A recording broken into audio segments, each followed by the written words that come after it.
What is going on, everyone? Welcome back to Have More Than Money. Today we are sitting down with an early student of ours, a marketing wizard, investor, and overall serial entrepreneur, Peter Xenakis. How's it going, guys? Thanks for having me. Pretty good. So we sat down with Pete, 9 months ago, and that was a very, very early interview for your success. I think you were doing, $60K? Yeah, I mean, at that point, it was definitely just a 60 to 70K a month. I'm pretty sure it says that in the video 9 months ago. It's on your guys' channel if everybody wants to check it out. So fast forward 9 months, we were at 60, 70K. Now, if I know correctly, we're doing almost 400K a month, which is honestly insane. Yeah, I mean, that's just the same store from that interview, 400K months, on top of some of the other stores, obviously. Doing pretty good. Yeah, I mean, guys, we have a lot of people to interview, but the person that we interviewed on the first episode compared to the person we're interviewing today is so different, which is why we had to come back and do a re-interview. So welcome back to the show, Pete. It's great to have you. So, let's start with the generic question, right? Like, why don't you tell us, a little bit about your entrepreneur story? I know we covered it in the first episode, but why don't you tell us what got you interested in online business in the first place? At what point did you realize this would be the outlet for you?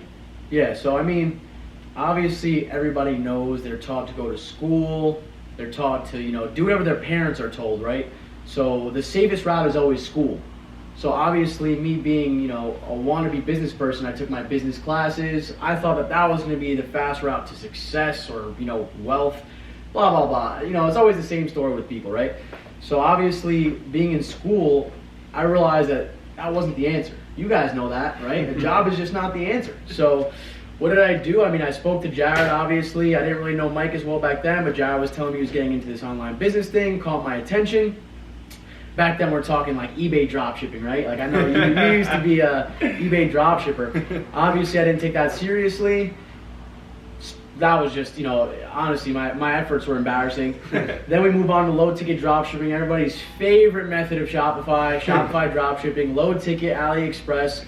Another embarrassing venture. I mean, we're talking 5K in sales, but losing 5K. Like, talking 5K in sales, but losing $5,000. It's like so counterproductive, but at least it got my feet wet. You know what I'm saying? So obviously, whoever wants to hear more about that story, they could go to the last interview. Like we said 9 months ago, you can just go YouTube the name on their channel. But that's basically the broad idea. So that is about a year and a half, 2 years ago, when I finally stopped the AliExpress dropshipping, picked up, the high ticket game, and here we are. This is a year and a half, 2 years in the making, and we're finally hitting 400K months on some of the stores. So that's the short version.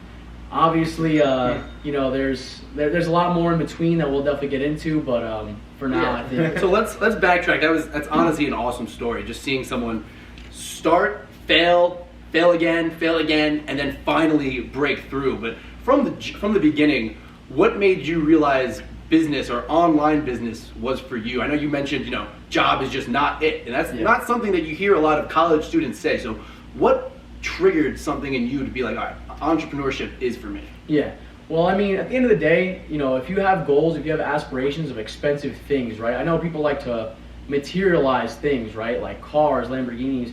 You got to know the basic principles of wealth, right? From a job, earning 60, 70, 80K a year is not going to get you something like that. That should be known amongst people because it's logical, right? It's almost too hard to buy a $300,000 car or, a few $1 million house. So once I started understanding the principles of wealth, I understood I had to read more about it. Obviously, some of your guys' favorite books, The Science of Getting Rich, all these things taught me that a business is what brings the freedom and the wealth. So obviously there are millions of types of business, but we all know the digital era is here. So online business is the only logical way to go about, doing business. At this point for me, obviously if you're a restaurant owner, all that stuff, from COVID that it's a struggle. So I mean, at this point, the digital era is here. Online business is the future. What was the part you mentioned again about like the Lamborghinis and cars? I want to bounce off that. Yeah. Like what exactly did you say about that again? So I mean, obviously people want to materialize wealth and riches. So I want to use that example not because they're important to me, but because I think it's important when people want to get into entrepreneurship. They think that they want those things and they want them fast, which we all want those things. But to get those things, I figured out that the job is not going to bring me that. Unless, of course, I was some high-end lawyer, doctor, which I knew for me personally was not an outlet. I knew I could never be a doctor, school for 8 years, all that stuff. Some people could do it, not me. I'm glad that you mentioned like that aspect, right? Because a lot of people, they see guys like us and they see the nice things, whether it's cars, houses, clothes, etc. But that is the wrong motivation at the end of the day, right? And I'm glad that motivated you, but I'm glad that wasn't the end all, right? Because here you are 2 years, 3 years after your journey started, right? And you're extremely successful, but you don't have a Lamborghini, or you don't have those things that you thought you wanted. And I'm sure at this point you realized that wasn't ever what you wanted, right? And for anyone watching this who's getting started, I think it's important to understand that what motivates you is ultimately going to be the fuel behind your success. So like for guys like us, I think it's important for you guys to realize watching this that if you want to be successful, your focus should be how can I make an extra few grand a month? How can I create freedom? Like I remember at the time we were all working jobs. We all for us, all we wanted was to never work a job again, Exactly. right? And here we are years later, and it's like, could we buy a Lamborghini with the money we have? Of course. But we don't, because we know that that's not what fueled us, it's the freedom. So I'm glad you mentioned that. And honestly, I'm glad you bring up that point again. Because like I said, that was the starting point, right? It was realizing that those nice things that all those successful people have never came from their job. Yes, maybe some of them, right? The high-end doctors, the high-end lawyers, the really big names in their industry. But we know better than anybody that most people that work a job don't have those things. So when you're starting off, if that's your motivation, understand that the freedom is the better fruit, but the Lamborghini is also great fruit that you can get from a job. You know what I'm saying? So that's a great point, Jared. Yeah. And that's why I like to make the distinction between rich and wealth. And a lot of people agree with me on this, but in my opinion, riches is just monetary, right? If you're a doctor or a lawyer and you're bringing in $300K a year, that's awesome. You have a lot of money, you're rich. But I think we can all agree when it comes to wealth, there's a different aspect that comes into play. And you mentioned it. We're living in the digital era. Yeah. So, I mean, for that reason, as we know, you can make doctor, lawyer money from a beach, from the pool, from wherever. And from your phone, nonetheless. Phones now are $1,000 because they're a computer, right? So I mean, the fact that we bring in sales all day and all night, it just should go to show to anybody that you got to put your business, some sort of business, on the internet, at least so you could have an outlet to sell something online. I think the real distinction between making money with a job and making money with an online business is, in life you're always sacrificing something, right? So when you work a job, you will always have to sacrifice your time to get paid.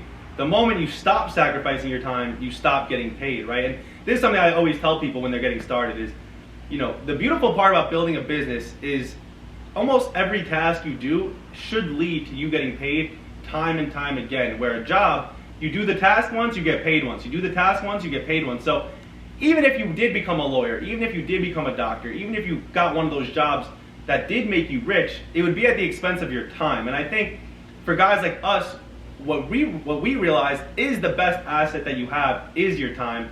And that's why starting a business is so important. Yeah, honestly. So yeah, with that being said, we'll move on to the next question. And the next question we have written down is, what was your first business? I think we answered that, but you can answer it again. Yeah. So like we said, I mean, I really tried to, follow some footsteps and do the eBay dropshipping thing. Now, I don't even count that, honestly. I do, but I don't. Then, of course, the low ticket. And honestly, being in school, going back to the first thing, I knew that I was taking business classes and it was not even helping me with that first business. So it's not my advice for people to drop out.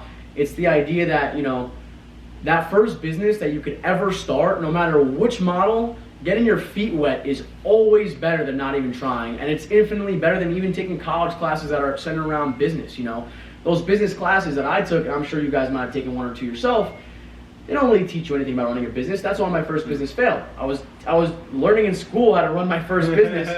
That wasn't really teaching me how to do Facebook ads. It wasn't really teaching me how to do creatives on Facebook, making videos, editing videos. Maybe they do, a little bit of those things, but it's just not enough. You have to get your feet wet and you have to try things before, you actually find that ultimate success. Yeah. And just to backtrack, because obviously he mentioned Facebook ads, and obviously that's not what we teach. At the time, when he was in school, he was doing AliExpress.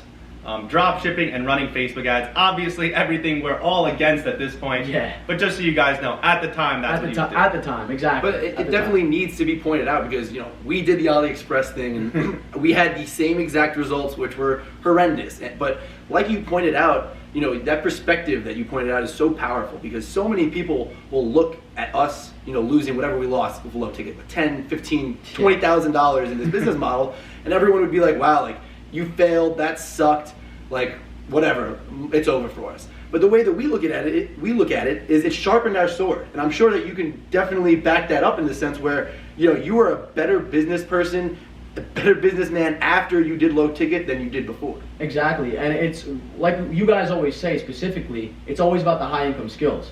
So what that taught me as opposed to school ever taught me is those high income skills of running Facebook ads, creating, you know, videos that are engaging. So of course I took those skills with me, although I don't use them in my present business model. Like, you guys don't teach that, right? You guys don't teach Facebook ads or creatives because it's not worth it. It's not applicable to this business. But I always have those skills. I didn't forget how to run Facebook ads. Obviously things change, but the idea was that those high income skills I learned from that first business are going to be with me no matter which business I take up ever again, you know. I think I think one of the important things with one thing I've noticed amongst our students is the people that have started businesses before high ticket dropshipping tend to do really well in high ticket dropshipping, and that's why, you know, we stand behind the business model as a whole because, you know, guys like yourself who do AliExpress dropshipping, and I remember when both of you guys were doing it, you both were working really hard on the craft. And at the time, I was successful in high ticket dropshipping, so here I am watching these guys do low ticket. And, you know, it wasn't that like I was trying to set them up for failure. It was more or less, one, at the time I still believed it worked. I really did. Two, I failed so many businesses before my success, so I knew deep down that to see you guys fail before doing high ticket would make you both great at high ticket, and obviously it worked out exactly like that. So, you know, one, the skill sets that you've learned taught you, and you know, you could always add that to your resume. Exactly. But I think what really translated was the mindset, because the hard work that you put into low ticket, even though it didn't reap the rewards, you kept that exact mindset, put that exact hard work into something that really does work, and that's where the results come. And, you know, for anyone who's watching this that might be that have started a business with low ticket that is failing, you know, it's not always you. It's not always the entrepreneur's fault that the business failed. A lot of times, it's just the strategy, it's the business model, it's the product, it's everything but the entrepreneur. So I think it's very important that you realize that, and even though you failed your first business and you may have lost 5, 10 grand, whatever it was, the fact that you didn't blame yourself, you quit on the business, but you didn't quit on yourself, and that's why you're here today. Exactly. That's perfectly said. Honestly, it sounds corny, but it comes back to mindset, right? Perspective, all this stuff comes back to mindset. So let's stick with that theme here. For you, what was the biggest mental hurdle you had to overcome when you started? Well, I mean, you know, it should be obvious to everybody. It's those first few failures, right? We were just talking about how effective online business and the digital era are and are about to be. So for me to understand that back then, when things were obviously going terribly, right? Things were going terribly because I was making sales and I thought that I was doing good, but I was burning all my money. All my money that I was working for at my job, right? Because obviously I needed a job to fuel my business, as you guys recommend everybody does, get a job to fuel your dream, your business. I was using that, and just imagine all your income is just going down the drain. So that failure, right? That feeling of like, holy crap, I am really just not going anywhere with this. It almost feels like I'm going backwards, but it's that mentality, right? That mindset that no, I'm not going backwards. I'm moving forwards. I'm learning how to build websites. I'm learning how to run ads. I'm learning those high income skills that are going to be valuable throughout my entire lifetime, as far as I know. So that mindset, you know, you have to keep tapping into that as far as you go, because no matter which business you take up, you're going to need that, right, to succeed. Yep. I'm glad that you mentioned the idea of making sales and losing money, because that's not something that's only relevant in low ticket. That's very relevant in our business model as well. So, you know, in high ticket, it's the same thing. You need to know exactly which products are making you money and which aren't. And, you know, we see this time and time again where there are people who are students of ours that are making sales and they think they're doing great, but when push comes to shove, when you look at how much you're spending in ads and your margins, you're not actually making as much as, you know, you think you are. I mean, obviously there's a store that me and you are partnered on, Pete, that we did 80K one month and lost like $5,000 because we were testing, but then obviously, since we knew what made us money and what didn't, the next month we made 5-10 grand. Yeah, so. exactly. No, and that's a great point. It's like, even guys like us who are so experienced, so successful, right? You think you're doing everything right. You do 80K in sales, anybody's jaw would drop. But then you look back and all we did was overload everything. Too many suppliers, too many moving parts. We had other things to worry about, and that's how you get caught up and you be uncareful sometimes. So, what would you attribute that rock solid mindset that you had to? Because we obviously, Jared and I, we see a lot of people come in and out of our program, and a lot of the times people who fall off quickly don't have that mindset. They get hit with the limiting beliefs, they don't think it's for them, and they quit. So for you to go through, start your first business, your first online business, and be just wasting money, like, how did you keep that so firm that you were gonna do this? Yeah, no, that's a great question, Mike. I mean, there's obviously a few obvious answers, like, reading the books, the science, Rich Dad, Poor Dad, all these books, Think and Grow Rich. These books are really great, but the difference for me was I honestly saw other people doing it. Aside from you guys, right? Aside from the proven people that were already succeeding, which it should be easier that way if you have somebody in your life already succeeding.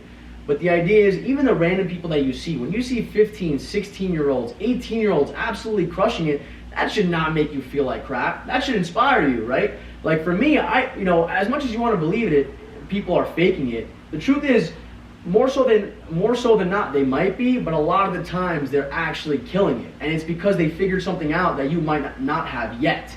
So that was really what kept pushing me. It's like, oh my God, all I have to do is keep pushing until I figure it out like they did, and maybe I'll put up some numbers, and then I'll slowly keep figuring it out, which is exactly what happened, right? I was doing 70K 9 months ago, and then a few months after that, when things started clicking for me, that's when 6 figures was hit, 300K months, and then we never turned back. So it's like, it's not only the books, because learning is great, but it's also understanding that, the mentors, the friends, the people that really push you should be that motivation that it's possible for you, for anybody. So that's super powerful. So many people, when they're comparing themselves to others, they're doing it in a negative connotation, right? It's, oh my God, how is this person, we're the same age, or this person is younger than me and they're doing better. Like, you become envious, and to choose the opposite, to choose inspiration instead, is insanely powerful. So and it's the key, right? The last thing you want to do is be envious, because like all the books say, like all the geniuses say, envy is what pushes the money further from you. But if you attract it, it'll come to you faster than you could even imagine. I think the famous quote is that envious feelings will cause money to grow wings and fly away from you. Exactly. And I guess with that being said, before we pivot into what were the big changes that made you go from 50K to where you are today, I like to talk about some of the differences in business model, right? So being someone who has tried eBay dropshipping, being someone who has tried AliExpress dropshipping, and someone who actually found real success, created real passive income and real wealth with high-ticket dropshipping. Why don't we just talk about what are the differences you see with low-ticket and Facebook ads and high-ticket and Google ads? What are the benefits? What are the pros and cons, etc.? Like, why should someone do that as opposed to doing something else?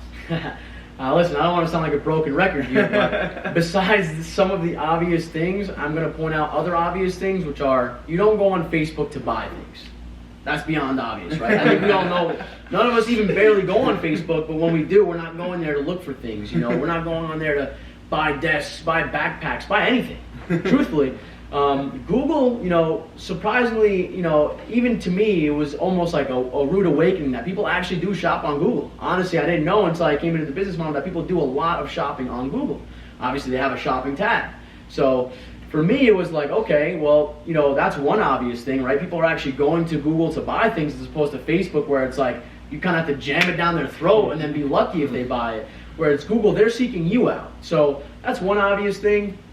Another obvious thing, man, it's like when I was doing low ticket, I remember I was telling you guys, I bought a few guys' programs. I'm not even gonna say their names because that would be pointless, right? But none of those guys ever recommended me opening a business. None of those guys ever recommended me, really doing anything that requires a business. Like, that was, it's strange to me now, but I didn't think anything of it then. It's like, why isn't your mentor or your guru explaining to you to open a real business? Like, probably because they don't expect you to make money. Yeah. Whereas in this business model, you have to open a business or else you won't close any deals with suppliers.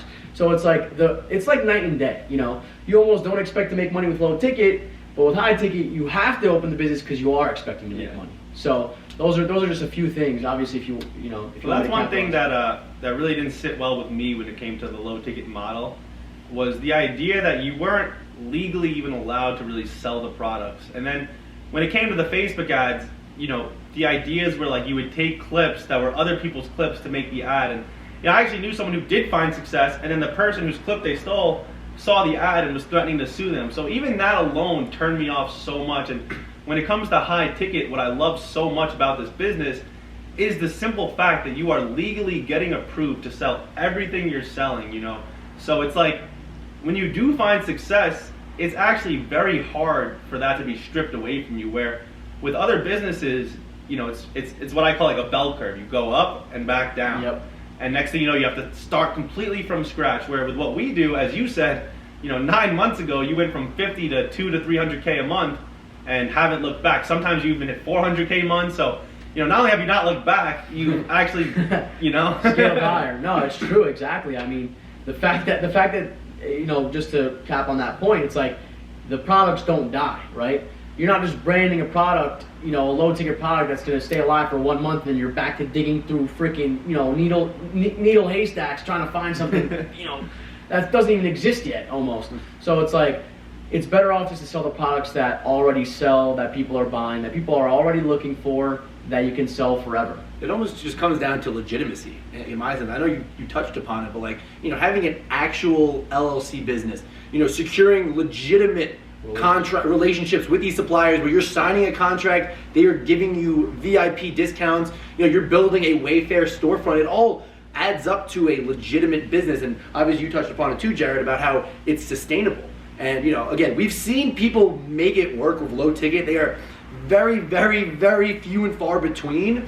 But what I can say 99% of the people that we've talked to who have made it have acknowledged that after 4 or 5 months, the product dies and they're starting again. And it's really mind-blowing. Yeah. I think, one thing about what we do that I love so much as well is there's only really 2 aspects to selling physical products, right? It's either you build your own brand or you sell someone else's brand. And we've learned over the time that when it comes to building a brand, there's so much more involved. Where when it comes to what we do, it's like these brands are so established, they've already got a threshold on the marketplace. So it's like it gets to a point where if the competition isn't that bad, there's going to be so much money for you to make with those brands. And we've realized that. We've obviously made, we've capitalized on that fact. But I really couldn't think of a better strategy for beginners than to just take other people's brands, legally selling them on Google, and making money that way. Yeah, honestly. And I don't even want to go too off topic here into the low ticket, but anybody that's watching that hasn't even attempted high ticket yet, but they do low ticket, their mentor or whoever they're listening to never even tells them to avoid some of the suffering niches, which is just like, those don't even almost exist in high ticket, but in low ticket, it's like people try to sell clothes, people try to sell jewelry. Those 2 niches are so suffering, because it's like to build a brand around those things when you already have brands like Swarovski and Rolex trying to sell people jewelry, or clothing brands which the return rate is astronomically high. And the people who are watching that do it, they know what I'm talking about, right? The pet and the baby niche, another 2 niches that people love to dive into. And it's like, why isn't anybody telling you that the biggest brands that you're competing against already have a stranglehold? You're not going to beat out those brands in terms of creative, in terms of budget. Like, it's not that easy. In terms of high ticket, it's a lot easier, because as you guys mentioned, there are certain techniques that you guys really, you guys make it obvious that that's the reason why that we could succeed over the other brands that we might compete against. Which in low ticket, I feel like nobody even capitalized on that. I had to learn that the hard way. After a year and a half of trying to sell that crap, it was like, I knew that how was I going to compete against the biggest companies in the world like Chewy, right? Trying to sell the same exact products that they're selling for half the price as me. So that's just one thing that I realized that I think beginners should remember. I say stay away from the low ticket regardless. But all I'm saying is, if people aren't telling you what they know already, which I know that's why I'm telling people, stay away from those people. Listen to the people that are actually making money, doing something that's legitimate, you know. It's almost like if you can't beat them, join them. Like, yes, you can go ahead and compete with huge brands who've been around for decades, or you can partner with those brands who have been around for decades. Like, for people who don't understand how this game works, like, let's take a supplier like Apple. We would never sell an Apple product, but just because everyone knows Apple. People are searching into Google Apple computers. If we've secured a relationship, how warm is that traffic? Like, we're literally teaming up with people, like I said, who have the brand recognition, who have the brand awareness. And you know, you touch upon it, Jared. It's definitely valuable building brand equity, and that's actually what we're doing. The three of us are actually now partnered on a brand that a high ticket brand we're trying to take to the next level. And as we're seeing, it's a slower start because people aren't searching for our brand, which even speaks volumes to high ticket dropshipping. I think, you know, in the end of the day, that really is like those are really the 2 points. It's like you could become a retailer or you could become a brand. And the ironic part is that 99% of the e-commerce space is focused on building brands when they have literally no idea what they're doing. So it's no question why most people fail, especially in e-commerce. Now, another thing to think about is the biggest companies in the world are not brands. None of them are brands, right? When you think of Walmart, like, they're brands in different aspects, right? Like, Walmart's a brand now, but it's not, you know, a one product brand. It's the whole retail store is a brand. Amazon's a brand now. Wayfair is a brand now, you know. All of the other big companies on the planet, like, if you think about it, logically speaking, the biggest companies in the world are all retailers. And that's what our strategy is. Our strategy is, and this is what I like to tell people, it's like, think about making a department of Wayfair, a department of Walmart, you know. The more departments you could fit in the store, the bigger you could grow the store. So it's like when people want to join our program and they say, oh, let's do a lights and fan store, you know, I have to tell them straight up, we have to tell them, you're not going to succeed like that. It defeats the purpose. It defeats the purpose, exactly. Like, yeah, you may make some money, but at that point, you might as well just build a fan brand, right? So it's like, you know, exactly everything we're talking about. Yeah. And just to bounce off what you're saying, you know, you are 100% right in terms that the biggest brands don't even sell their own brands, like you mentioned, Walmart. You know, I don't even want to say Amazon, because now you guys realize what they do is they take all the data from all the third-party sellers on their platform, and now they private label their own products of the same exact product.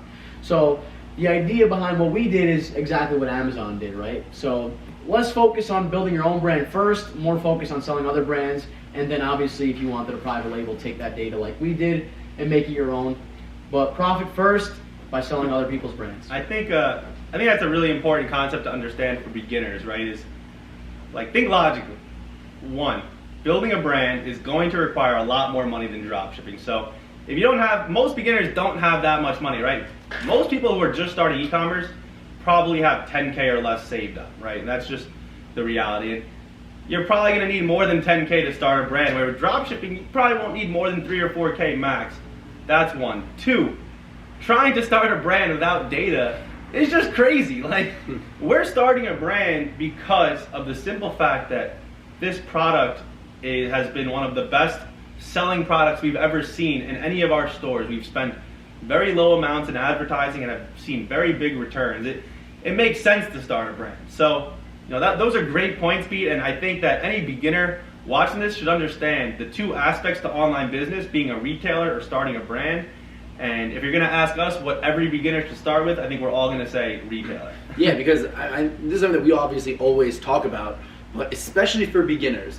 You know, it's very easy to get tripped up trying to become the next Elon Musk, you know, the next Jeff Bezos, but I think we can all agree what really matters at first is just building cash flow. And as we all know, high ticket dropshipping is perfect for exactly that, because I don't want to beat a dead horse, but the brand exposure, it's so easy to make sales with all of that comes into play. So Pete, my question for you is, what is your message to people who have limiting beliefs? Because I think we all have limiting beliefs. Like, you know, is e-commerce too saturated? Is it possible for me to make sales? What would be your message to people with those limiting beliefs? Well, listen, I mean, for starters, you're wrong, right? Like, to have those limiting beliefs, you're just wrong, because, you know, I had those at one time. I really did, until I started making those first few sales. Obviously, they weren't profitable sales at the beginning when I did low ticket, but the idea was, I'm like, wow, this works. I can sell something online. If you ever sold something online, you already doing the first step, which is, you know, how to build some sort of website that people could trust because they put their information in. So the idea is, if you've already done it once, you can do it 1,000 times over. And I'm pretty sure Donald Trump himself said, like, it's just as easy, if not easier, to sell an expensive product than a cheaper product. So if you think that it's even more limited to sell expensive products, I can again tell you you're mistaken, right? Obviously, we're living testaments to that, but. And I do want to capitalize later on in the show about this, because I'm sure you guys want to know more about my journey between 50 and 300K months.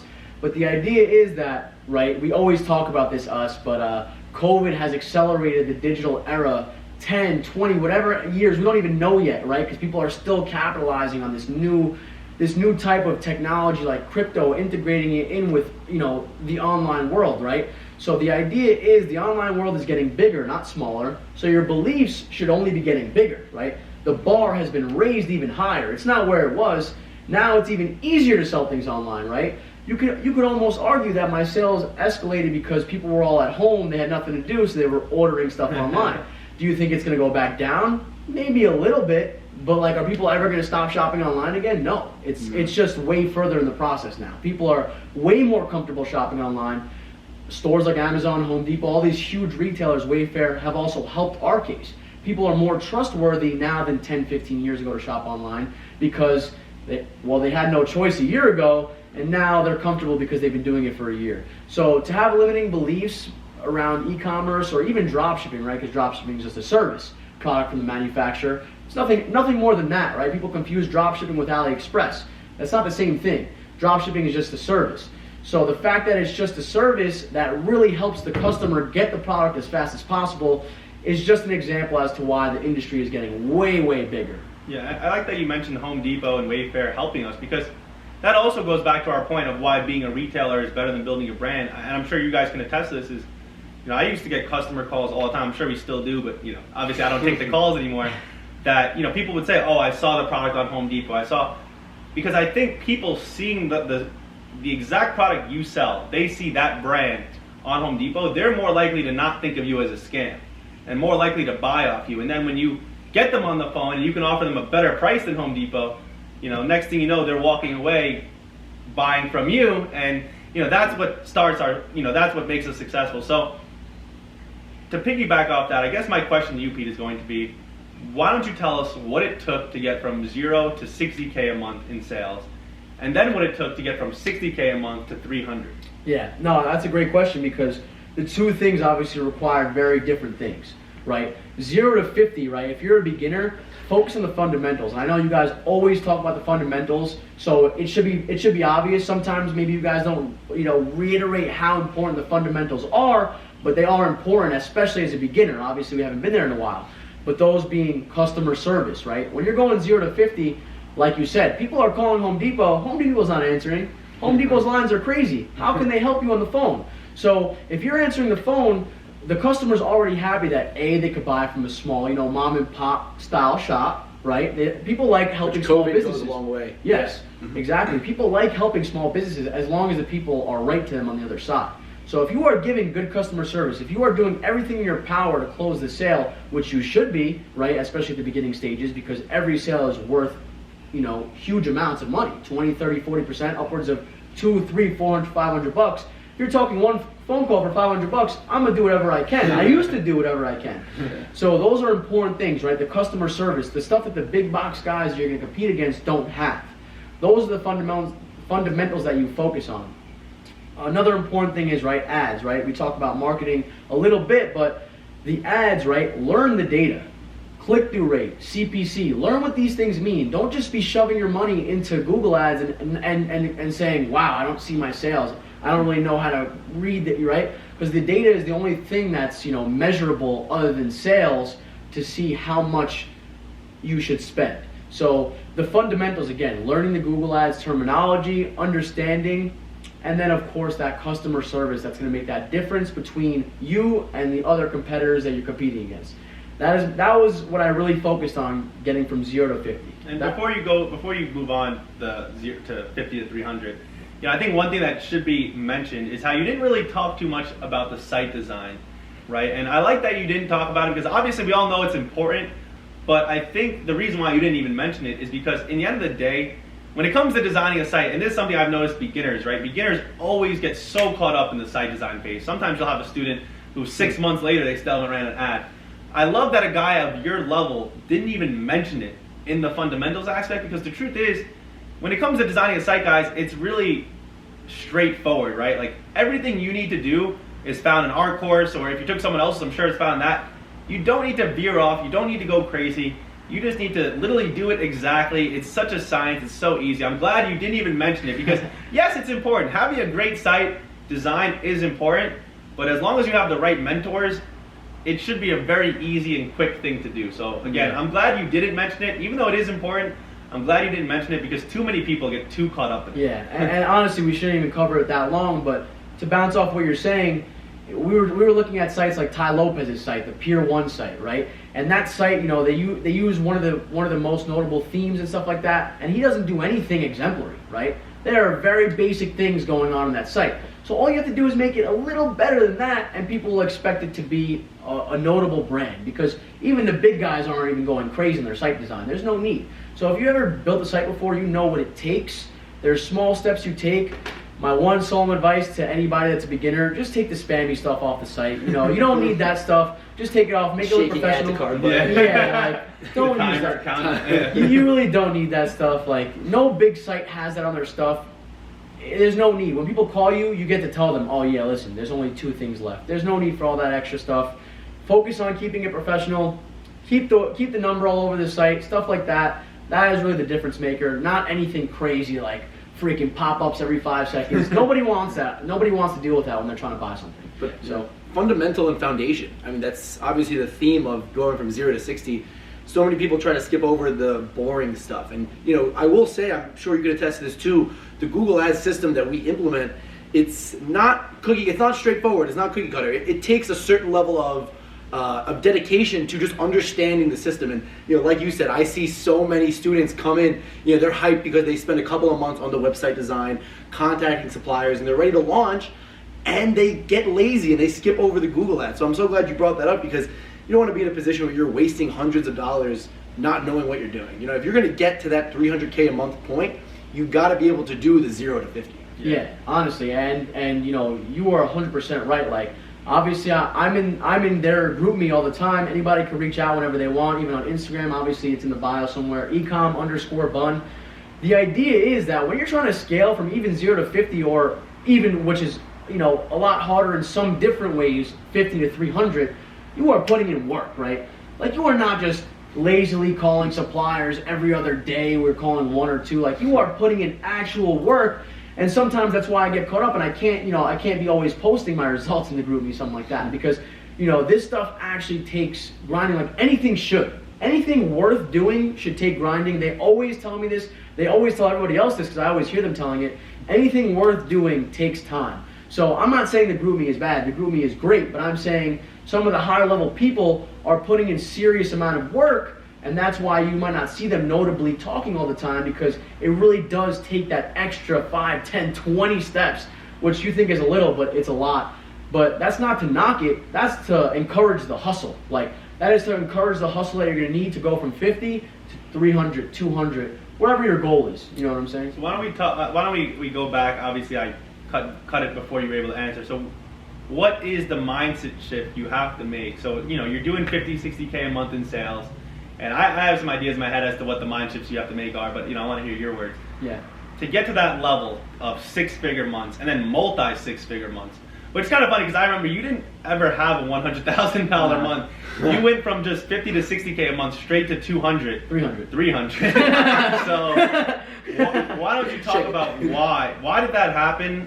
And what is the mindset shifts and what are the practical shifts you have to make? Yeah, and honestly, I hate being super cliche, but you know, it is really important to understand, like, when you are starting your business, right, it really is that snowball up the hill type battle. You are battling so many things. How do I learn Google Ads? How do I learn how to build a site? How do I learn how to understand Shopify, right? Shopify is the simplest e-commerce platform, but some people struggle to understand how it works.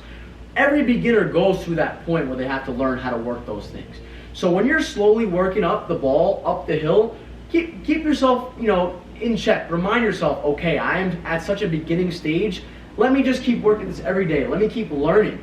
Then when you are at the peak, right, which my peak for me might have been that 50, 60K month. I was like, wow, I finally did 50, 60K month. Maybe I made, 3, 4, 5, 6,000, whatever it was. And I was like, wow. But for me to take this to the next level, I can't be the guy answering the calls anymore. I can't be the guy answering the live chats. I can't be the guy dealing with all the problems that are going to come in because, people are going to deal with problems, right? Most of the time the supplier handles the problems, but somebody's got to be that guy in between.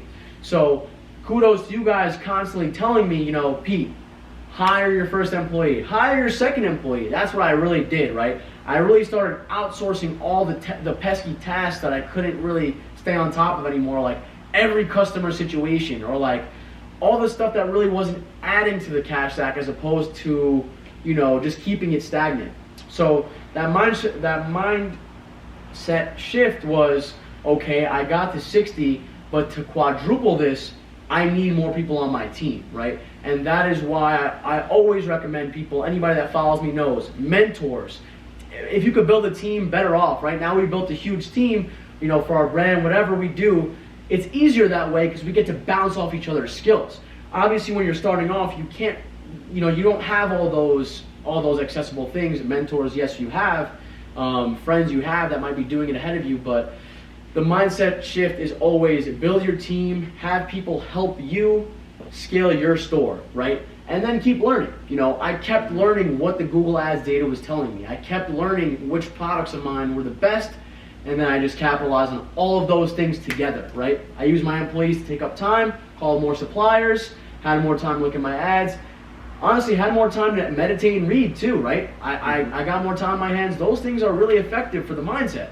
I don't want to ramble on too much, but those are serious things that actually helped me a lot, I think to sum up everything that you just said, the shift that needs to be made, guys, if you want to get from, 50, because we see this time and time again, a lot of people get to that 50, 60K mark, but, some of them don't always get to the 6-figure month mark. And the reason being is that the shift you need to make is you need to go from self-employed to entrepreneur, right? And that's a distinction that a lot of people don't know, is that those are two very different things. So when you were doing 50, 60K months, you weren't an entrepreneur, you were self-employed. You didn't have a team, it was you. You were running a single man show. And here's the thing, right? You're not gonna become a millionaire if your focus is on tasks that only get you paid once. So when you got to 60K a month, right? Your focus was building the site, running ads. Those are tasks that will get you paid, forever. But then once you did all that, then your focus was customer service. I remember you were spending all your time doing customer service. Customer service, as much as it seems important, and it is, that will only get you paid once, right? When you talk to a customer, that customer isn't going to keep buying from you. He's going to buy one time and that's it. So even if you close a sale for $400 profit, you're not thinking like a CEO. You're not thinking like an entrepreneur, right?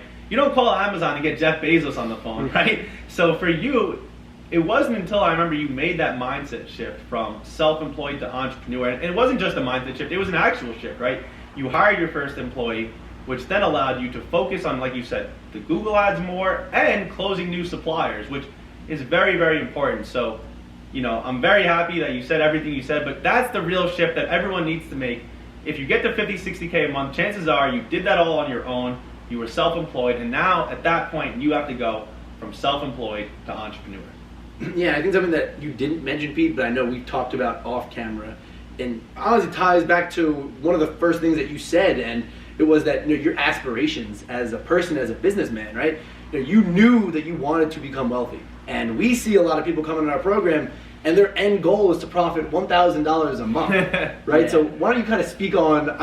We know it. Why don't you speak on your ambitions and kind of what that did for you? Yeah, listen. If anybody needs to hear it, you were looking at 3 guys who could probably combine $1 million in Shopify sales, maybe even more if time allowed us to, right? If our other businesses didn't take up so much of our time, if our investments didn't take up so much of our time, we can easily amass over $1 million and $2 million in Shopify sales from our dropshipping stores if we really, really dug deep. But because we became those entrepreneurs that wanted to dwell out into hundreds of other things, that aspiration really pushed us to maximize our store our stores to a certain extent, and then of course, be just the CEO, be just that, right? Like Jared said, be the guy that's overseeing, but he's not really getting his hands dirty anymore, you know, because honestly, we don't really have time to get our hands too dirty anymore, you know.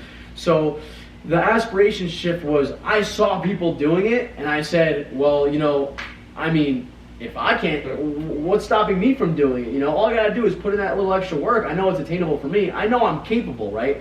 I feel like every person watching should understand they are more than capable. It just takes time, it takes effort, and you have to learn, you know. Throughout my life, and I'm sure you guys too would agree, school, we didn't focus on learning as much, and it's like, that's a huge mistake, right? If you're actually sitting there, if you're actually like sitting in front of your laptop or you're doing whatever, and you're wasting your valuable time and you're not learning, you might as well go do something else.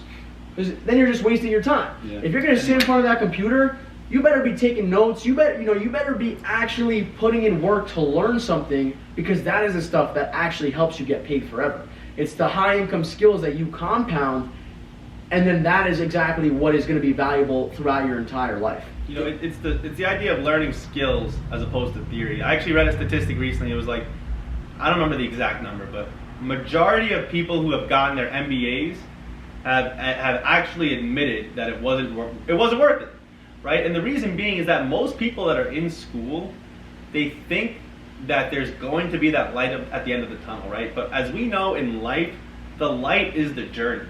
So if you're in a journey and you don't see the light yet, then you're at the wrong journey, right? And this is what happened for us in college. Obviously, Mike and I went to school together, and a lot of our friends just thought they would get their degree and then everything would be figured out. But that is not life, right? Life, you figure it out. You put the work in, you make it happen. So, you know, and you mentioned earlier in the video how, you know, you were taking business classes thinking it would help, but then you realized starting a business would help more. And that was the exact thing for me, right? Like, I actually took 2 business classes. I intended on getting a business minor, but the second one I failed, and I said, you know what, I'm not retaking that, screw the business minor.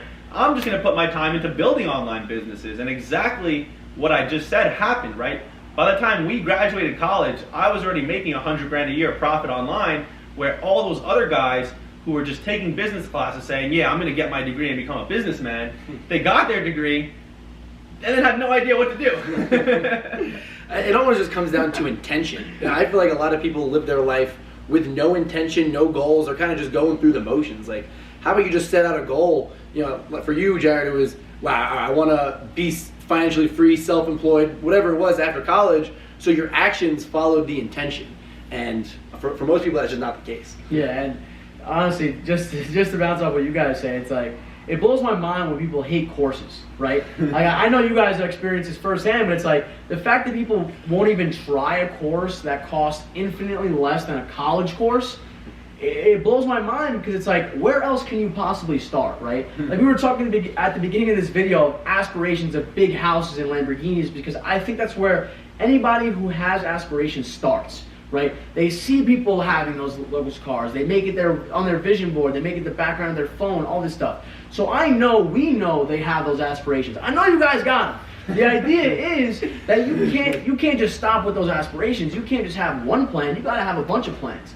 So what I did, and I'm sure you guys did the same thing, was you guys just bought courses, and that was your blueprint, right? The idea is you buy a blueprint from an architect, and then you get to building the house. The architect doesn't sit there and build the whole house for you himself, right? All you did was buy the blueprint from him, and then you use that to build the house. So don't forget that when you're looking at courses and you're calling them, oh, this guy's saying this, he's scamming that. No, the idea is he's giving you an idea. Use that to run with it. You know, don't run against it. That's why I always buy courses, even if I don't capitalize on them, because the idea is if I ever wanted to start something, at least I have a plan, right? Because without a plan, you're going to be a lost puppy, you know? Yeah, and we've spent, you know, we talk about this all the time, how much money we've invested into other people's courses, and none of them have actually yielded results, honestly, but I can say that, you know, off the top of my mind, you know, the last course we invested in was like $8 grand, and, you know, the business wound up not being successful, but I can say that $8,000 actually really genuinely taught us infinite more than we learned in a college communications class. Well, there's a few things. Well, one, from a practical standpoint, investing in your education is a write-up. So it's like you could either give that money to Uncle Sam or you could use that to better yourself. That's one. Two, as human beings, we are the sum of everyone we've talked to, of everything we've learned, of everything we've encountered. So as Mike mentioned, yeah, majority of courses we purchased didn't help. You know, the one or two that did, despite the fact that most of them didn't help, like all of that information has obviously made us stronger entrepreneurs, has made us better entrepreneurs. It's helped us build things, whether we realize it or not. And three, what you said I love is how people will say a $1,000 course is a scam, a $500 course is a scam, but they will go $50K, $100K into debt to then spend 4 years learning nonsense. Then they get the degree and they can't even do anything with it. They get an underpaying job that doesn't even allow them to get out of debt, which is the craziest aspect of it all. And whenever I see horror stories online about people who went into crazy amounts of debt and they can't get out of it, almost every single time, not only is it student loans, but it's advanced student loans. So it's master's degrees, it's graduate school. So it really just goes to show almost like the people who buy into that system more are, you know, getting screwed, and the people who are taking the time, like, here's the thing is, the way America's set up, the way the culture is set up is it's a culture of distraction. So they want you to be distracted. They want you to move through life and never actually think. It's the people that take a step back, look around and say, wait a second, those are the people that are actually becoming successful. Those are the people that are meant to become wealthy. Now, when I was a freshman in college, I had a very strong stance on they should change the education system. But I just realized that 99% of the world isn't really cut out to be entrepreneurs in the end of the day. And if you want to become an entrepreneur, everything you need is right there in front of you on Instagram, on YouTube, on TikTok. You know, all the courses, all the instructors, all the knowledge you need is right there for you. So at this point, I'm happy with the way the system is because I think that most of the world is meant to be employees. So let the system take the masses and have them be employees, and the people who really want it will find it because it's there. Exactly. So. Going against the grain and, you know, starting a business is almost like a personality trait. And I actually couldn't agree more that if you have that kind of, whatever you want to call it, intuition, desire to want more for yourself, because that's what it is. We're talking about having more for yourself, you know, have more than money, whatever you want to call it. Like, you can go through the motions like Jared said, or you can take the risk, you can take the chance. And, you know, I'll always commend someone for betting on themselves and taking the chance. But at this point for us, if you really want our respect, it's not enough just to start. You got to start, you got to get punched in the face, get back up, and do it. Absolutely. And honestly, I mean, you guys have just been spitting some really good points. And I think to capitalize on, you know, what you guys are saying is, like, consider your risk-reward ratio. Like, if you're watching this, really consider it, right? I went to a $40,000 school to potentially let a year, not just 4 years. I'm talking $40,000 each year. Obviously, I had to leave that because it would have been crazy for me to go the entire 4 years. I realized that early. But the idea is, what was my risk-reward ratio, right? My risk-reward was, I'm risking $200,000 to learn some things that might get me a $60K job. And it's like, do I even want that job? Now I think, to all the courses that I have bought in my entire life, was that $1,000 was that $1,000 purchase worth the reward of potentially making $10,000, $30,000, $100,000 a year, or, you know, even a month, right? So it's like, the risk reward is so good for courses. In my opinion, like, honestly, like, think about it. If somebody's charging you $500, $1,000 to learn, they wasted their valuable time to put together something. That's basically exactly what they did, minus their creative twist in making tens of thousands of dollars, right? That's what you're paying for. All you gotta do is, like I said, take that blueprint that the architect is handing you for just a small fee and put your own creative twist when you are building your own castle. I love that you mentioned risk-reward ratio because, truth be told, like, in the world of e-commerce, especially the business model that we do, there really isn't that much risk. And if you want my honest opinion, the real risk-reward ratio is not doing anything. You know, that's what I've realized. Like, fear of failure is the biggest cause of failure, right? Not failure itself, it's fear of failure. So it's not the people that are taking action that are telling you to be careful, telling you not. It's people that don't take action, right? Like, for some of us, it's our parents, right? Who may have never started a business, who are, you know, nervous and say, "Oh, be careful," right? But how many times have you spoken to someone who's really successful that has told you not to take action? Or risk. Honestly, you'll never catch a successful person telling you don't take that risk. No. They'll never say that. And it's because of the fact that the real risk is not taking action. And obviously with the way the financial world is today, it's like now the real risk is keeping your money in the bank, right? So again, in the end of the day, the real risks really come from following the masses, honestly. So that's our stance. And you always make the great point where it's like, yeah, the risk-reward ratio way back when was very different from today, right? Opening a brick-and-mortar store, going hundred thousands in debt is very similar to getting a job. That's why people were very not prone to doing it way back when. And way back when is only like 20, 30 years. Like, it's not even that long ago, right? But the risk-reward ratio now is like a Shopify membership is $30. Tidio, Privy, all these like random apps that you need, but like you don't even realize they're being paid for, like $10 each a month. Yeah. So it's like you're paying $50 a month to open your own online store. All you gotta do is make it look gorgeous with your own creative twist. And it's crazy because not only has the risk of starting a business gone down, but the reward of having a degree has also gone down. Right? Like 30 years ago, a college degree, you were almost guaranteed a high-paying job, and now kids come out of school with, like we talked about, $100,000 worth of debt, and they can't even get a job. So there's got to be some kind of mindset shift in people where it's like, honestly, there is another way. And the saddest part about that point is, like, I feel like some teachers know. Like, I feel like some teachers, obviously it's their job not to tell you that, but I feel like some teachers know that, like, they almost can't even do anything to help some of the kids. Like, yeah, they got to teach their curriculum every day unenthusiastically. Some of them might have that enthusiasm because they enjoy teaching, but they know that they themselves went in thousands of dollars of debt just to become, just to get an average paying job. And it's like, damn, that's all. Just damn. I'll never forget when we took, I forgot what class it was in college. We were in the same class, and the teacher openly admitted her salary. Right? She was making $30,000 a year or something like that. I think it was less because she was only part-time. I think it was like $20K a year, and it was just so funny because it was like, one, what are you teaching me? But two, it was like, how are you even living on that? And it's not a dig, it's just like, damn, like they know this, but they're just stuck in the system themselves, They went through that process that everybody goes through, and they never really, do take a commitment to buy the course. That is your opportunity to have that connection with the mentor that can really explain to you that it's possible for you, right?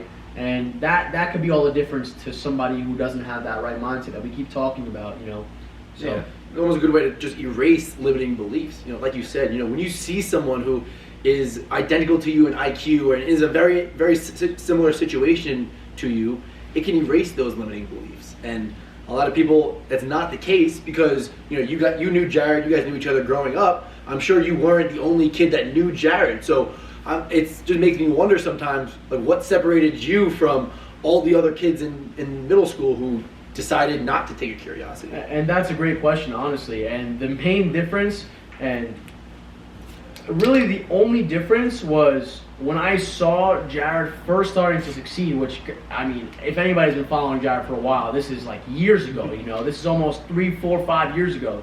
I honestly don't even know. He could probably tell you, but it was that I saw the opportunity, right? I think opportunities, when you get out of the mindset of the non-abundant mindset, that's when you start seeing opportunities right in front of your face, and all you want to do is capitalize on every single one, right? I feel like we have that problem too. We see opportunities all the time now. We don't even know which one to capitalize on. But then I was broke. I had nothing going on for me. I was in school, and I said to myself, you know what?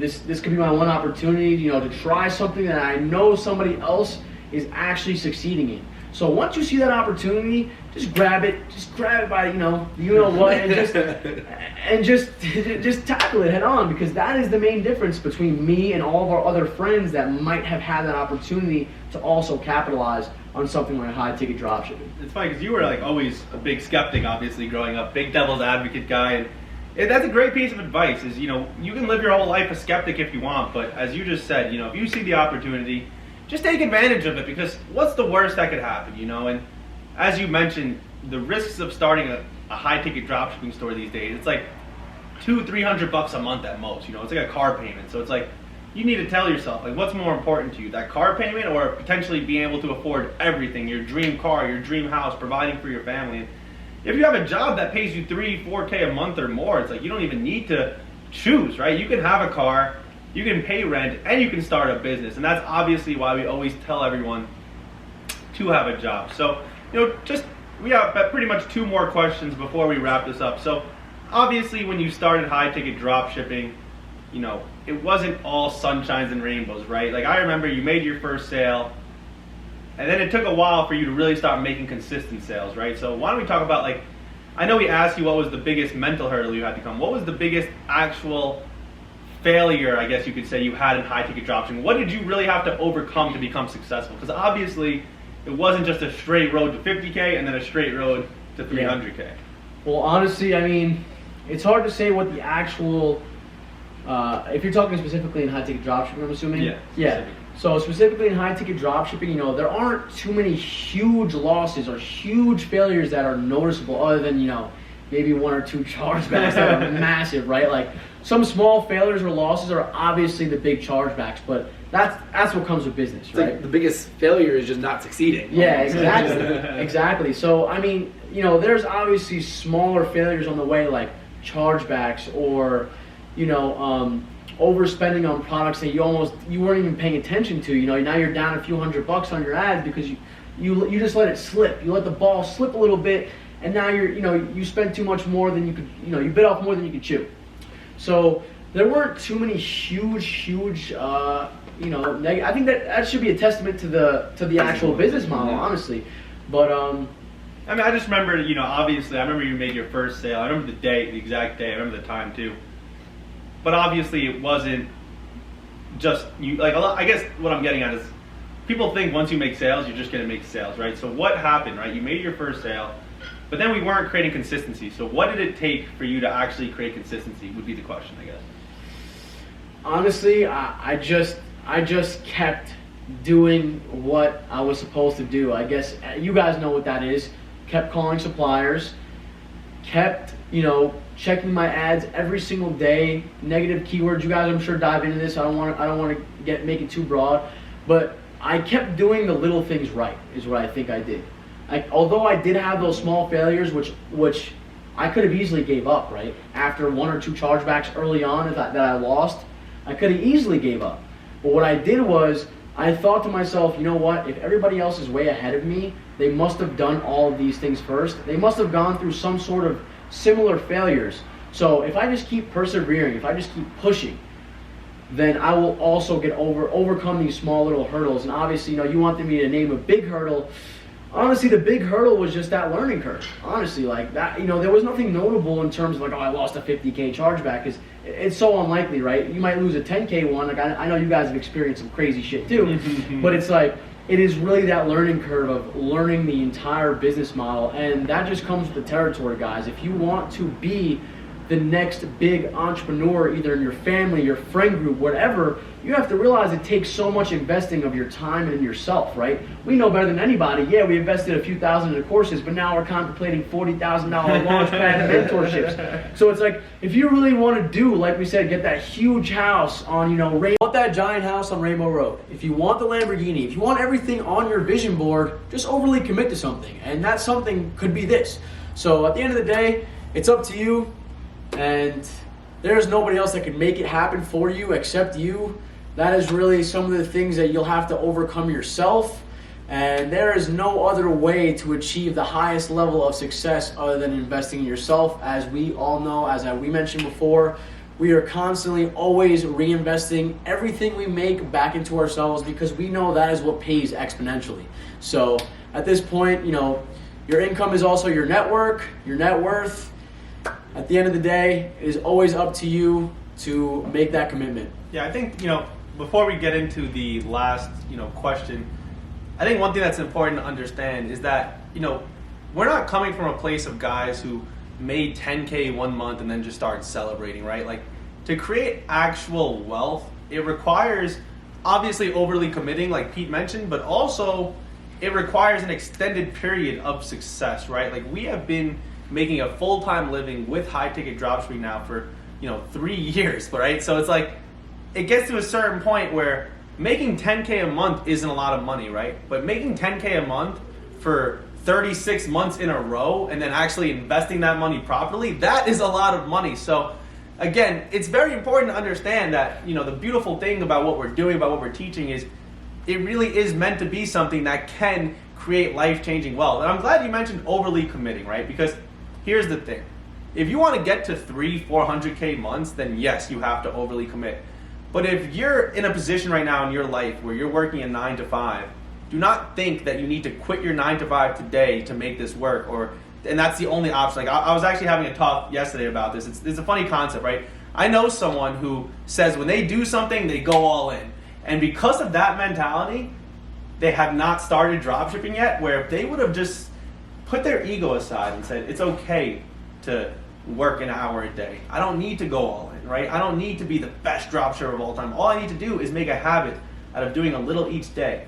They just put their ego aside, they'd probably be very successful by now. So if you want to get to numbers like Mike, Pete, myself, then yes, you need to overly commit. But if right now you're in a position where you have a 9 to 5 and you're just looking to make some side income, then all you need to do is show us your 5 to 9, your 5 to 7, right? You have your 9 to 5. What's your 5 to 7? What's your 7 to 9? Show us that. You don't need to do 8 hours a day, 1 to 2 hours a day, and you can really make a great side income and eventually a full-time income doing this. That's exactly how I started. I started 9 to 5 with the 9 to 5 with my job, and then I just worked 5 to 8, 5 to 9, however long I needed to, honestly. It really just comes down to consistency at the end of the day, right? When you start a business, you're the driving force. And I think that's kind of been the theme of this entire interview is, there's a blueprint, there are things that you can do that other people have done successfully. But at the end of the day, if you are the driving force that's gonna make it happen, you are. If you're not, you're not. So that being said, Pete, what is one thing that you could leave everyone watching off with that they need to remember? I would love to hear your guys' answers too, but one thing that they need to remember. It's a great question. So I think what I would want to hear in this position is that it's possible, right? Anything you want is achievable. Any numbers you want to see on your Shopify dashboard, you could see. But it does take a certain sort of overcommitment, right? You have to be dedicated to the things that you want. We were joking about the big house on Rainbow Road, the Lamborghini, because that's the crap that everybody talks about. But at the end of the day, if you want actual freedom, you have to commit to the things that will bring you that. And like Jared said, it doesn't mean giving up everything right now, but it means dedicating the rest of, your conscious life to being a better version of yourself. So, with that being said, I'm going to pass it off to these guys, but keep learning. In everything you do, keep learning and always be persistent, right? Be like the little kid that won't take no for an answer until he gets what he wants. Be that kid. I know we touched upon this earlier, but I guess for me it would just be intention. Be intentional in life. Have an actual purpose. For me, it's like I have a bigger vision.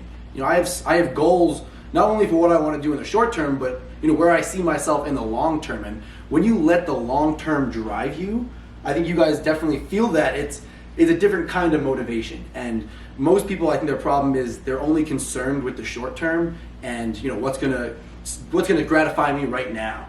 And unfortunately, what's gonna gratify you right now, chances are won't gratify you down the road. So that combined with consistency, as we know, consistency wins. Yeah, I'd say, if there's one thing I'd want people watching this to remember is the idea that you have such a small stranglehold on your life, right? So what do I mean by that is 90% of your life is going to be subconscious, right? So that means 90% of your life is going to be on autopilot. You will have zero control over what you're doing, right? Just like think about your routines. So how do you take control?